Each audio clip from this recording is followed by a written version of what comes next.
Something got to tell you about how we put our stories together at ACES. First of all, you have to understand that we believe there's an unlimited supply of stories. Everyone's got them, every organization's got them, and they're everywhere. And there's an unlimited number of ways that we can tell every story. And most importantly, we believe the story never ends. It's a continuing conversation. So our process for digital storytelling has some steps, but it's not a template. It only opens the door and it creates possibilities. But we believe the process is as important as our product. We're not about making the next great American movie. The first step is we put some personal photos together or personal memorabilia. We try to build them into sequences, a beginning, a middle, and an end. We try to establish a target length. We believe that the pictures or the memorabilia and the sequence will create ideas immediately for our storyteller. We might role play a little bit, might brainstorm with them, maybe tape record a little bit, write down some nuggets that are keepers. But once again, our approach is the antithesis to creating the great American movie. We're building a foundation. The individual pictures are like Legos, and they're all reusable, movable parts through the continued conversation process.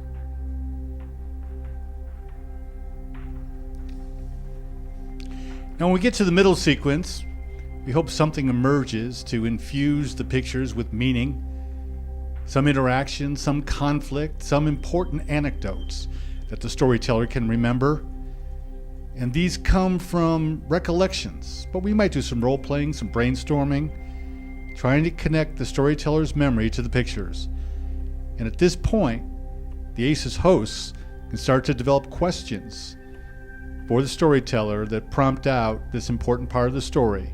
And for their listener, for our audience, they're going to hear something that'll make them feel, I felt that way, or I had that problem. So we decided at that point whether we want the storyteller to tell the story in the first person or tell it in the third person. And we just keep playing along and tweaking and tweaking and tweaking.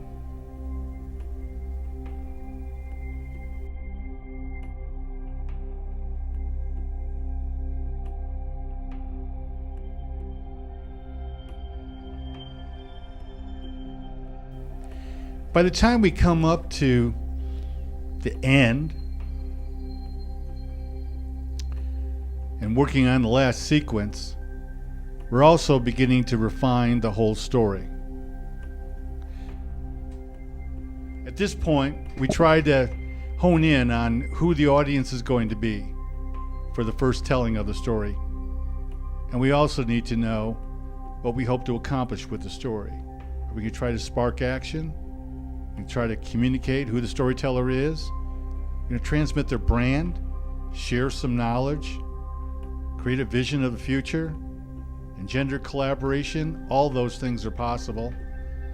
And we want the storytellers to share their stories in ways that encourage positive individual and collective change in the audience. Coming back to the Lego analogy that we talked about that creates the foundation of the story, there's always the possibility of adding some fancy architecture to this Lego foundation, doing something more with transitions, adding in some music, but probably aren't going to do that the first time we tell the story.